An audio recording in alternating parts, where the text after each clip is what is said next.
जय माता की दोस्तों, 22 मार्च 2023 को चैत्र मास का पहला नवरात्रा है। पहले नवरात्रे पर माँ शैलपुत्री जी की पूजा अर्चना की जाती है।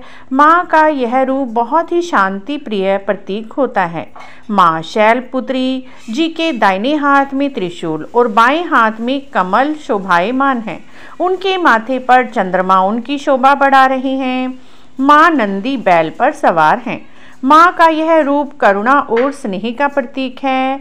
शैलपुत्री माता को वृषभ अरुणी और उमा भी कहते हैं। शास्त्रों के अनुसार माँ शैलपुत्री जी का जन्म पर्वतराज हिमालय के घर में हुआ था। इसी के चलते इनका नाम शैलपुत्री पड़ा। इस वीडियो में हम आपको माँ का प्रिय भोग, उनका प्रिय रंग और उनका मंत्र और कथा सभी कुछ इसी वीडियो में बताने वाले हैं। माँ शैलपुत्री घोर तपस्या करने वाली हैं और जीव जंतुओं की रक्षा करने वाली हैं। शैलपुत्री माता की पूजा करने से पहले सुबह स्नान करके स्वच्छ वस्त्र धारण करें, चौकी लगाएं, चौकी पर माँ की प्रतिमा स्थापित करें, कलश की स्थापना शुभ मुहूर्त में ही करें। माँ शैलपुत्री का ध्यान कर व्रत का संकल्प करें। माँ शैलपुत्री जी को सफ़ेद रंग प्रिय है। उन्हें सफ़ेद वस्त्र और सफ़ेद फूल ही चढ़ाएं। जहाँ तक संभव हो भोग के लिए भी सफ़ेद मिठाई का ही प्रयोग करें। इसके बाद माँ शैलपुत्री जी की कथा भी इस दिन अवश्य ही सुननी चाहिए। चाहे आप व्रत करें या ना करें, लेकिन माँ की कथा इस दिन आप अवश्य ही सुनें। माँ शैलपुत्री जी की कथा इस प्रकार है। एक बार राजा दक्ष अपने निवास पर यज्ञ का आयोजन कर रहे थे।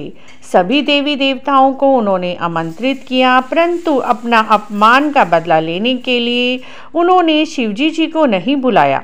माता सती ने भगवान शिव से अपने पिता के घर यज्ञ में शामिल होने की इच्छा जाहिर की।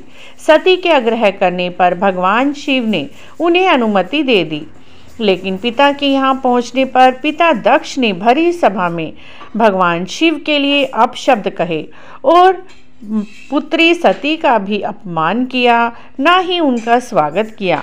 केवल माता सती की माँ ने ही उनका सम्मान किया और उनका स्वागत किया।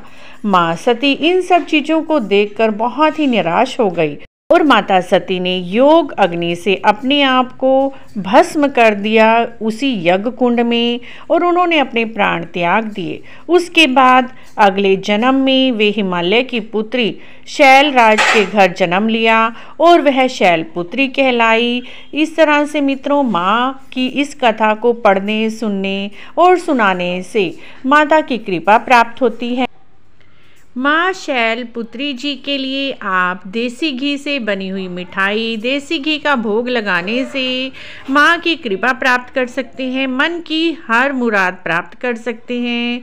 इस दिन माँ को देसी घी से बनी हुई मिठाइयाँ, देसी घी का भोग अर्पित करें या केवल देसी घी का एक चम्मच भी अर्पित करने से मन की हर मनोकामना पूर्ण होती है। ये उपाय पहले नवरात्रे पर आप जरूर करें।